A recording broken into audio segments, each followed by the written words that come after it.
Assalamualaikum warahmatullahi wabarakatuh. Teman-teman kembali lagi di channel YouTube saya, Khairun Imam.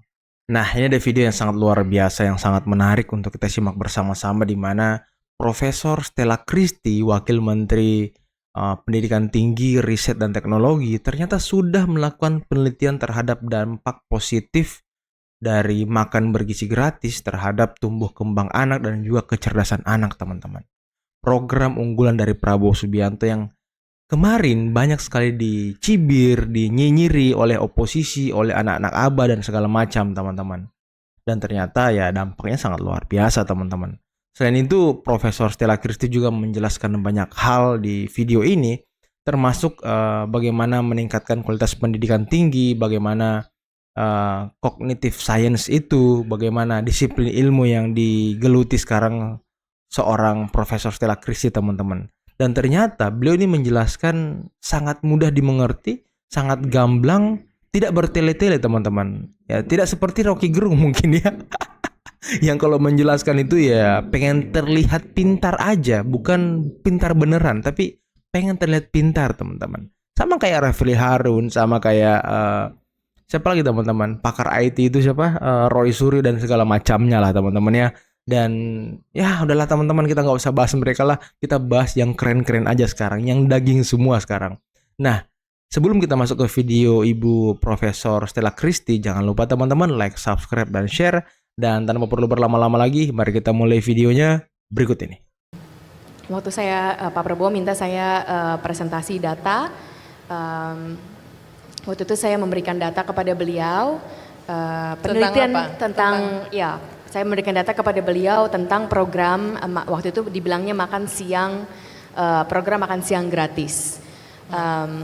Karena saya seorang ilmuwan, saya selalu berdasarkan sains dan data. Kalau boleh sedikit ini nanti saya balik lagi ke ceritanya. Tadi sport science itu kenapa kita nggak mulai dari awal gitu? Itu memang penting sekali karena kalau boleh, apa itu science? Science itu adalah ditentukan oleh metode dari yang dilakukan. Jadi science itu adalah pertanyaan, lalu kita ingin mendapat jawaban dari pertanyaan itu dengan perbandingan. Ya. Itulah kenapa sport atau apapun bidangnya itu selalu ada sainsnya. Karena sains itu adalah metode sistematis untuk membandingkan, untuk menemukan jawaban yang benar atau jawaban yang efisien dari pertanyaan. Misalnya kalau sport, pertanyaannya, lebih baik saya makannya sebelum atau sesudah? Lebih baik olahraganya itu trainingnya tuh digenjot, digas 5 jam berturut-turut atau di spacing. Nah, itu semua pertanyaan itu bisa dijawab dengan perbandingan-perbandingan. Itulah yang menjadi namanya science. Nah, kembali ke makan siang gratis. Waktu itu namanya makan siang gratis. Pak Prabowo minta saya memberikan paparan, lalu tentu saja dengan science. Nah, science itu pertanyaannya, makan siang itu ada dampaknya atau tidak. Nah, jadi saya teliti dari yang sudah ada. Science kita selalu namanya stand on the shoulder of giants. Itu berarti kita tidak hanya kita sendiri. Yang sudah science itu selalu begitu banyaknya orang sudah melakukan penelitian-penelitian, itu kita pakai hingga itu menjadi efisien, cepat, dan efektif untuk mendapatkan jawaban-jawaban yang kita mau. Nah, waktu Pak Prabowo menanyakan pertanyaan itu, saya teliti. Dan saya lihat bahwa ternyata makan gratis di sekolah, free meal program itu sudah berjalan di banyak negara. Bahkan di negara maju seperti Amerika Serikat. Jadi saya ambil dari Amerika Serikat, penelitian-penelitiannya saya baca dan saya rangkumkan. Dan di Amerika Serikat itu, walaupun mereka sudah negara maju ya, berpendapatan aneh, ternyata makan gratis itu di sekolah itu adalah program yang yang berjalan sudah cukup lama. Dan diteruskan. Dan yang menariknya itu begitu banyak penelitian-penelitian yang membandingkan sekolah yang mendapat makan gratis dan sekolah yang tidak mendapat makan gratis tetapi berada di daerah yang sama. Apakah ada perbedaan dari prestasi akademik muridnya? Ternyata ada. Jadi itulah yang saya bilang perbandingan, itu yang namanya science. Dari perbandingan itu kita bisa melihat memang makan gratis itu ada dampaknya. Ya. Nah, kemudian yang poin kedua yang kalau boleh saya cerita, dari segi kinerja otak, 20% dari asumsi kalori kita itu dipakai oleh kinerja otak kita. Nah, waktu kita belajar, ini sebenarnya gampang saja ya. Kalau kita perutnya kosong itu susah konsentrasi, pasti mikir yang lain-lain. Nah, jadi waktu itu saya sarankan berdasarkan juga bukti perbandingan apakah lebih efisien makannya di pagi atau makannya di siang. Ada bukti-bukti bahwa makan di pagi itu lebih efisien. Karena di pagi hari itu makanannya itu bisa dipakai untuk kinerja otak dan itulah meningkatkan prestasi akademik. Itu sebenarnya ada angka-angkanya, itu sangat menarik ya. Jadi itulah yang saya paparkan waktu itu. Ternyata Stella ini yang memberikan data mengapa kemudian tim Pak Prabowo itu bisa kemudian datang dengan negara lain juga sudah banyak. Itu dari riset yang kamu lakukan ya? Ya, saya dampaknya ya, mungkin tim Prabowo itu sudah tahu itu dari negara-negara lain, tapi dampak akademik. Karena waktu itu memang kepikiran Pak Prabowo sangat mau supaya negara ini bebas dari kelaparan, jadi beliau sangat itu. Nah, saya cuma hubungkan bahwa program yang efektif yang menuntaskan kelaparan ini juga ada dampak akademiknya, dampak prestasi belajarnya. Dan itu sudah terdata secara jelas dari studi-studi yang sudah ada. Dari diminta untuk memberikan masukan research scientific base tentang makan bergizi gratis, tapi kemudian kok ke pendidikan? Gimana ceritanya tuh? Prosesnya gimana tuh? Kalau prosesnya gimana dipindah itu mesti ditanyakan ke bapaknya. Itu kan berdasarkan arahan Pak Prabowo. Tapi kalau memang bidang saya adalah sebagai ilmuwan cognitive science, saya memang salah satu riset saya langsung, salah satu penelitian saya langsung adalah itu sering disebut juga namanya learning science. Jadi learning science itu mempelajari bagaimana manusia itu belajar. Belajar itu bukan hanya di sekolah, tapi termasuk di sekolah, tetapi segala sesuatu yang kita ketahui, yang kita miliki. Kita bisa, kalau sekarang semuanya pada duduk di sini, nggak ada yang nggak berdiri. Nah, itu kita mengetahui skema kapan duduk, kapan berdiri, itu harus dari belajar. Kita bisa berbicara bahasa itu belajar. Nah, semuanya yang pengetahuan yang kita miliki itu saya sebagai ilmuwan itu bertanya dari mana asalnya. So the origins of intelligence. Tapi intelligence itu bukan saja Einstein, tapi intelligence itu adalah segala sesuatu yang terjadi di sehari-hari. Dan oleh sebab itulah ada setelah dengan Pak Prabowo ada beberapa paparan-paparan lain, program-program pendidikan yang lain yang saya diminta meneliti datanya dan saya sampaikan ke Bapak. Ya. Stella, gara-gara kamu pencarian, termasuk kita di media ya, kita tuh mencari cognitive science tuh apaan sih? Bisa nggak dijelasin sama kita dengan bahasa yang populer ya? Pertama cognitive science itu mirip gado-gado. Gado-gado. Gado-gado kan campur-campur banyak ya. Nah, cognitive science itu adalah ilmu lintas bidang atau interdisciplinary. Nah, sekarang kenapa harus lintas bidang? Karena begini. Pertanyaan cognitive science adalah, karena setiap science kan saya bilang pertanyaan. Pertanyaan cognitive science itu adalah bagaimana informasi di dunia ini, informasi yang kita punya itu direpresentasikan di otak dan pikiran kita. Maksudnya apa? Kalau kita lihat ini kan ada tulisannya, semua orang bisa baca, Christie ya. Simbolnya itu CHRISTIE, ya kan? Itu simbolnya begitu. Nah, yang ditanyakan seorang cognitive scientist itu adalah simbol huruf itu kalau di pikiran dan di otak kita itu apa? Apakah bentuknya persis sama seperti ini nih? Maksudnya di otak kita ada C, ada H, ada R, ada I, atau lain lagi formatnya?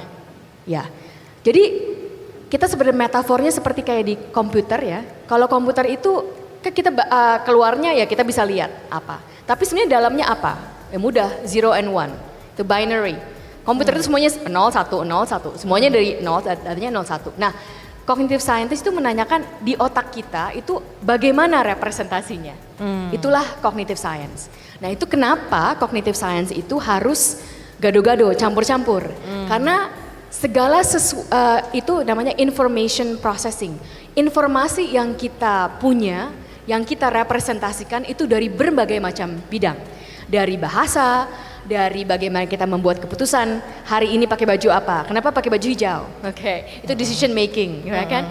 Dari saya mau major apa untuk Gen Z, saya mau bekerja di mana, itu semua informasi-informasi dari yang melintas bidang. Itulah kenapa dari cognitive science itu harus melihat dari macam-macam bidang. Jadi bisa kena ke semuanya ya. Ya. That's lead to my next question. Emang dari kecil kamu emang suka sains? Emang bercita-cita untuk jadi ilmuwan? Tidak, sama sekali tidak. Nggak pernah ngerti apa yang namanya ilmuwan. Dari kecil. Mungkin pertama kali saya ada kepikiran mau jadi ilmuwan itu menarik, tapi saya nggak kepikiran mau jadi ilmuwan. Ilmuwan itu menarik waktu SMA, karena suami saya Bartek, kita high school sweetheart. Iya, kita dari SMA. Ya, kita udah pacaran dari SMA. Ya, waktu dia memang selalu ingin jadi ilmuwan. Tapi dia saya kan ke Harvard juga kan? Ya, dia juga ke Harvard. Jadi kita SMA bareng, juga ke Harvard bareng. Tapi saya sih nggak kepikiran jadi ilmuwan, cuman saya tertarik aja. Dia ada ilmuwan. Jadi itu ada pernah tahulah konsep ilmuwan. Sebelumnya saya nggak pernah tahu konsep ilmuwan. Waktu di Harvard saya sebenarnya economics major. Sampai tahun ketiga saya economics major. Barulah pada tahun ketiga itu saya ada banyak pertanyaan filsafat terhadap dunia ini. Pertanyaan filsafatnya, ya saya sering bertanya. Saya waktu ingat ada momen yang ini, saya bekerja di laboratori tapi itu untuk dapat uang ya. Karena saya penerima beasiswa jadi perlu uang saku. Jadi saya bekerja di laboratorium, tapi saya bekerja di laboratorium seorang profesor terkenal namanya Steve Koslin. Dia itu orangnya baik, kalau saya tanya-tanya dia sering jawab. Nah saya waktu itu bertanya sama dia, kenapa sih kok di bahasa Inggris ada yang namanya cup, ada yang namanya mug, dan bedanya apa? Tapi kita yang paling saya ingin tahu itu dari mana kita bisa punya pemikiran itu. Karena anak tidak pernah diajarkan kan. Anak kecil nggak pernah diajarkan, oh ini cup, ini mug, ini gelas, ini cangkir. Nggak pernah diajarkan. Tapi mereka tahu. Nah coba kalau ditanya, Buni, jelaskan ke orang Mars, apa itu gelas? Apa itu gelas, Buni? Ya gelas beling, gelas kaca. Paling gitu, gelas kaca gitu kan. Orang Marsnya bilang, saya nggak tahu apa itu kaca, saya nggak tahu apa itu beling. Panjang banget ya. Nah, susah menimbulkan berentetan pertanyaan berikutnya. Gelas yang kita semua tahu, kita susah ngejelasinnya. Apalagi dari mana itu gelas? Itulah pertanyaan filsafat saya. Dan setelah saya pertanyaan itu terus kepikiran. Lalu profesor bilang, oh kalau kamu mau tahu itu kamu tanya sama teman saya namanya Elizabeth Spelke. Dia waktu itu adalah profesor yang sangat terkenal dari Harvard. Elizabeth Spelke itu mengajarin saya, if you want to ask that question, you need to go into cognitive science. So that's how. Jadi Ibu Elizabeth ini yang sebenarnya mengarahkan. Ya, Profesor Elizabeth Spelke. Dia masih di Harvard. Tapi waktu kecil cita-citanya apa? Gak ingat saya. Mungkin mau jadi apa ya? Saya senang teater. Ya nggak cita-cita mau jadi aktor sih, tapi saya sangat senang teater waktu kecil. Kamu juga bisa nari Bali kan? Iya, saya bisa nari Bali. Sangat lumayan ahli nari Bali. Jadi Indonesia banget, tepuk tangan nih buat Stella ya. Meskipun lama jadi diaspora ya. Tapi boleh nggak sedikit lagi sebelum aku ke pertanyaan serius. Orang tuh pengen tahu tentang kamu. Masa kecil kamu tuh seperti apa dan di mana? Masa kecil saya sangat bahagia. Ayah ibu saya itu pertama sangat selalu ada, selalu present. Dan juga mungkin yang paling saya hargai itu ayah dan ibu saya itu selalu sering menanyakan pertanyaan-pertanyaan kepada saya. Maksudnya saya itu walaupun anak dianggap sebagai teman layak berbicara dengan mereka. Nah itu mungkin yang saya sering berbicara, sering ngobrol, itu yang paling saya ingat dari masa kecil saya. Kita sering jalan-jalan bersama, selalu bersama. Itu dari masa kecil saya yang saya. Kamu lahir di Medan ya? Saya lahir di Medan, tapi ibu dari Medan. Ibu dari Medan, tapi ayah dari Karawang. Ayah lahir di Karawang, jadi. Lahir di Karawang. Jadi campuran Indonesia banget lah ya. Jadi campuran. Dan menikahnya di apa namanya? Lupa aku namanya. Oh, saya cerita sama Ibu Uni. Saya menikahnya pakai adat Sunda dengan suami saya Bartek. Oh, menikahnya di Cikanyere. Di Cikanyere pakai wayang semalaman. Oh, jadi wayang semalaman ya? Pakai wayang semalaman. Anaknya dikasih nama Bayu, Indonesia banget, Angin ya. Dan Angin salah satu objek sains yang penting juga ya. Betul. Menarik ya. Betul. Yang penting dalam ininya, Pak Prabowo udah bilang swasembada energi. Angin sangat perlu. Oke. Nah sekarang selama ini kan mulai dari lulus SMA, Stella menjalani pendidikan perguruan tingginya di luar negeri ya. Kemudian jadi guru besar di Tsinghua. Gimana sih selama ini Stella melihat pendidikan di Indonesia itu? Ya. Apa problemnya?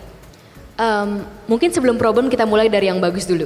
Oke. Karena setiap masalah kita juga harus tahu apa yang sudah bagusnya. Kita harus mengakui dan mengenali dari tingkat pendidikan dini sampai menengah ke atas. Itu kita di Indonesia itu punya akses yang sangat bagus. Itu berdasarkan data-data yang sudah saya baca bahwa secara akses kita itu aksesnya sangat bagus. Maksudnya kebanyakan orang itu mempunyai akses untuk bersekolah dari tingkat TK sampai tingkat ke atas. Walaupun tentu saja masih harus diperbaiki, tapi aksesnya itu kalau dibandingkan dengan negara-negara lain yang punya GDP yang sama, itu kita aksesnya sangat bagus. Itu perlu diakui dan perlu dihargai, itu sangat penting. Mungkin kalau dari segi masalah yang saya lihat adalah dalam pendidikan tinggi kita belum optimal. Kita belum optimalnya mengapa?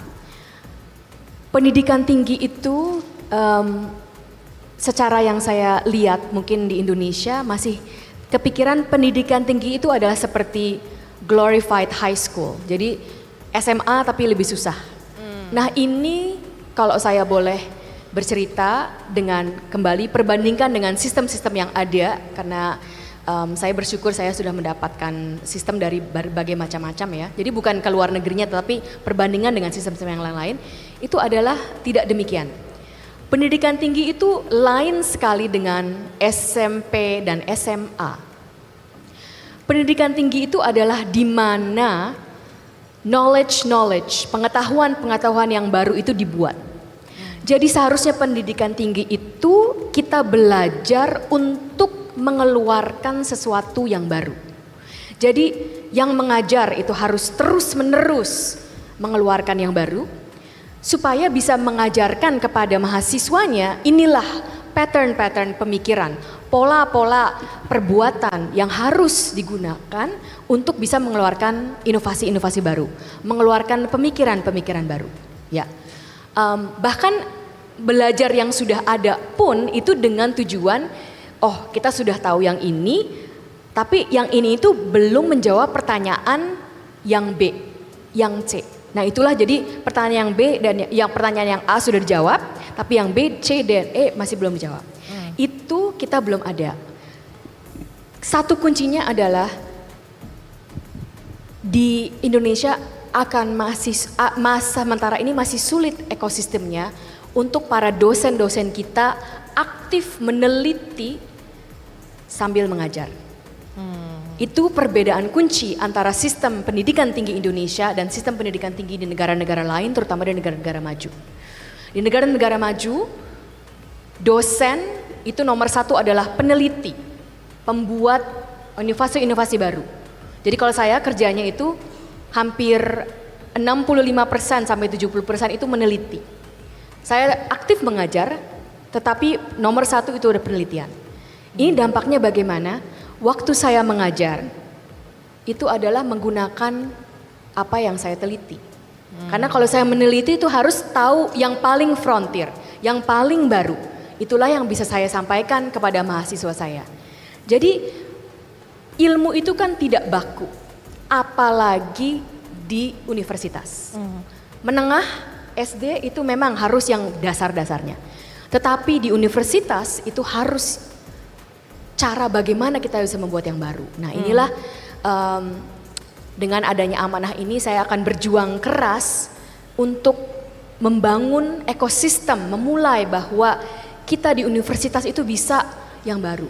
Tapi saya mau tekankan, bukan berarti SDM manusia di Indonesia itu tidak baik, bukan. Belum optimal. Karena kalau saya lihat dari perbincangan saya dengan para rekan-rekan dosen-dosen, mereka itu punya banyak yang hebat-hebat yang teliti. Namun kadang tidak bisa dipertahankan karena ekosistemnya belum menjamin dengan adanya terutama sekali beban birokrasi yang berat. Nah itu bagaimana kita bisa bersama-sama merangkul berbagai bahasa pihak supaya menurunkan beban birokrasi, supaya yang paling utama itu adalah ilmunya. Penciptaan ilmu dan juga penciptaan ilmu itu secara bersama, memberikan ilmu yang paling frontier. Nah teman-teman, itulah tadi penjelasan yang sangat luar biasa, pemaparan yang sangat cerdas dari seorang Profesor Stella Christy, di mana penelitian beliau tentang makan bergizi gratis ini luar biasa ya. Yang awalnya Pak Prabowo ingin menerapkan makan siang, ternyata setelah Prof Christy ini melakukan penelitian diubah menjadi makan pagi teman-teman. Karena ya berbagai macam hal, berbagai macam alasan tentunya ya. Dan ini berdasarkan saintifik dan penelitian, bukan berdasarkan omon-omon teman-teman. Dan juga bagaimana Prof Christy tadi menjelaskan terkait kognitif saintifik ya, disiplin ilmu yang beliau geluti sekarang ini. Dan ternyata ketika beliau menjadi dosen dan guru besar di China, itu 60% dia melakukan penelitian, dan di mana penelitiannya itu diajarkan di bangku kuliah, di kelas yang diajarkan teman-teman. Jadi linear gitu. Dosen yang harusnya 60% meneliti, 40% mengajar ya. Kalau di Indonesia kan sepertinya terbalik teman-teman, kebanyakan ngajar dan kebanyakan kampus gitu. Jadi tidak fokus jadinya. Dan bagaimana juga Profesor Stella Christy punya tekad, punya kegigihan yang kuat untuk memajukan dan membentuk SDM berkualitas di negeri ini. Nah ini semoga kita doakan ya, semoga Kabinet Merah Putih Pak Prabowo Subianto yang diisi oleh orang-orang cerdas, orang-orang yang memang berkualitas, dapat memajukan bangsa kita, dapat meningkatkan kualitas SDM kita teman-teman ya. Oke, mungkin cukup sekian dulu video kali ini. Jangan lupa teman-teman like, subscribe, dan share videonya. Akhir kata billahi taufiq wal hidayah. Wassalamualaikum warahmatullahi wabarakatuh. Bye bye.